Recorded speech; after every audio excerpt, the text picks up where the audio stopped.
Indo Myanmar Ngamkhaida mitop changsilapagi chang ka hena wangkhalagle haidana akhoina ngalingai matamda 1970s gi matamda 60s matamda mayam ama akhoi Manipur da Shaktiman gari mapona Indo akhoigi Myanmar gi achoba irang lai matamda takta gari da Shaktiman gari da pulap lakhiba mayam akhunum thengnawi mayamna adu minungchi chawba hai tare ibam mogi chana thanaba lefam pi dana lal loigra kanda moi dum hanjagi gadabani gaina khalla kanda tawkhiba mayam duna mathang koi yum sanaba mafam da u yan thattana matek torambadagi hatudi kona kuina lekhalakna koi adagi popi thagalakpa paisa pakhalakpa sinjau parakpa adagi mai masing tamakpa imphal da lam leiba chana thunga leiba adagi mapanda laik tamanba toan to masingda adagi madugi ST gi khudong chaba phanga kota gi achoba phamsing home department da aduga administration da mayam legi wari su koi mayam khangdaro phungaktani is a fact masi asum bani aduna hajisi India lengang na koi house te pigi report ni 2014 dagi 2025 phawda loan ya da mong da changchilak kwamioi lising kunglumdoi chamapan ga kun ga tharuk phagat pangam khi haidana koi home minister home affairs na nitarin the right the piki home sing ase ko toro phongak pere aduna hengala pagi chang si koi 2014 da nyoi lising ga chani humpuni to orambadu 2025 ki November fawda mi lising hong chama kun hengalake wafam aduga 2014 da cha da kunipan orambadagi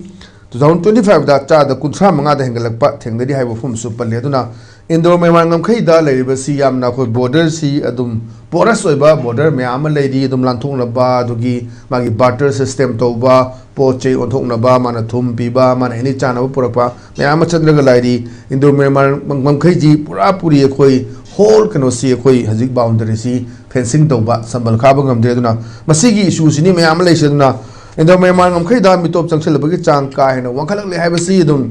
mamang da gesum laga lae hanagi chemiso embusuna suni nongthom birena su masigi issue lakpa pekhalakpa aduga sewarum drug changselakpa forest kanabu honarakpa madugi issue dagi achauba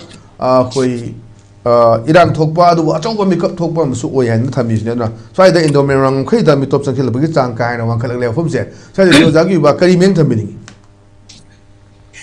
sigi akhoigi Indo Myanmar border da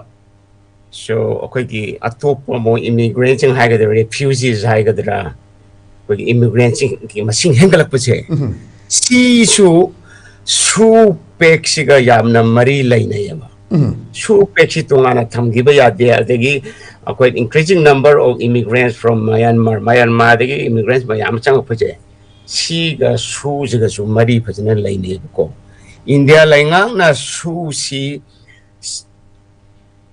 sign toroga su pexil lairaga moi si sijinaraga Myanmar dagi moi gi mi singa si militant sing si sijinaraga akoi gi India gi akoi narol sing Manipur gi narol sing tampak narol sing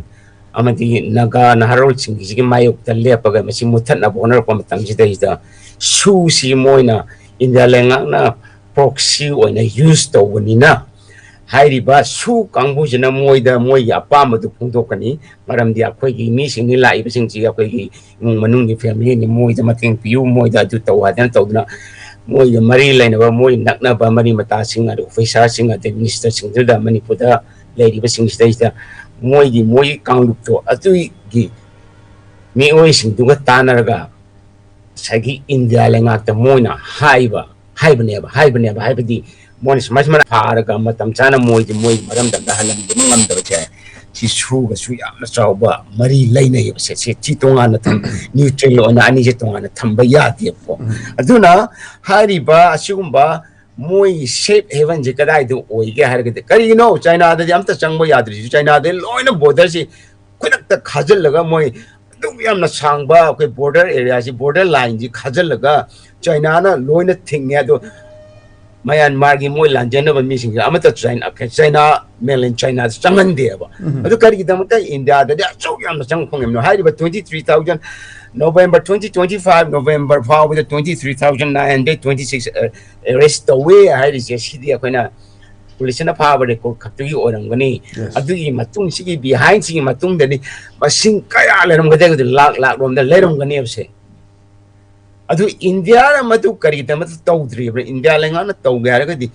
iraila na border si khajan basu yai akoi na yaning bam ong da khajan basu yai akoi lam mang da bida India lenga na tawbi ga ra gadi adu bu India lenga ti pandam si kari no ara gadi ni sama mang da panjai ba akoi dinaro chi thatpa da ge akoi narol min in khatam ge na tan ri narol chi ge no moi organization sing ge muthatpa da ge India lenga chi da Manipur hai ba Leiba si Manipur Haiba lamdam che matam chupi ko na India manung da lairage India gi manung da laitaka ji akoi hingbang amoi habgi Wakhal lon da thamnar ba yari ge wahan ba akoi ji yari ge Manipur Haiba lamdam ji yari makai ko India yaudne hingbang amoi habgi Wakhal lon ji ma Khanhannaba India gi India na khotna ra ko matam da akoi shu je am thok tar ko aduna shu ji thamlak pani na sai shu sing ge shu group da laira sing na moina adu haiba matam da sai shu kangbu ga chamina riba koi gi Manipur gi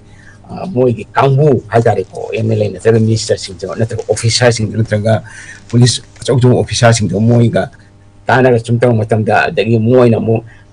na sai directly na sai gi India lenga tang hair ga tor pune ba aduna ne ba adu na tara ga di kari da makta khudamana har Thailand da yeng ji no Thailand da yeng ji Cambodia rom da yeng ji Myanmar da gi lan chela ko je ta machine thi da election brahar gadi adu laiti hai lairo ya ba only India jine aba yamna unique origin and India na tawali ji kari no ya hal ji kari no kari zamakta moi si matam chana thadok panglam tri bano natraga moina mayek sengna kudingmak mipung kudingmak moina record toroga thambang ngam tri bano har gadi si India leng ana thon bane pacho aduna hairi ba sigi problem je he na chang Turkey ani abko kari gumba ko na su pek si makata na dum thamaba kari gumba mo na ground rule ji ilaga chatra bko adi India lang ana masidagi moi pandam je hongtok traba de moi Wakhal da kuchuklai sinarga asu group si sinarga hari bana haro chi muthat kani nagagi matokta nagagi matakta landa gani moi muthat na bo nagani kaina sigi khaleba moi pandam je he hongtok ji ge ko Haiba ko immigrants nga si mapadi nga po siya sidi taroi sidi lepa lairoi kari gino haragadi masi India gi pandam dugi manungda lairiba factor mayam dugi manungda amane ba masina kari or kadagada masina moida India gi pandam sina mateng pang kadengin po aduna Manipur si akoy gi yellow mi singji damakta adu imatik phatte na khangla so akoy di sacrificial goat aito hamingum na kana bali da ka hamingum na kana moi pandam je pangana ba koi se koi di irei charging koi yellow mi sing loina moi na sacrifice tok ne masi khang na koi CSO sing na koi mi cham miyam na koi na election la matam da masi kari ora kane tung da kari or kane have wakhan je khalaga na koi na karamba party da vote pi ni karamba mi oi da vote pi ke ha je ya na khantha Mathou tare Enhancement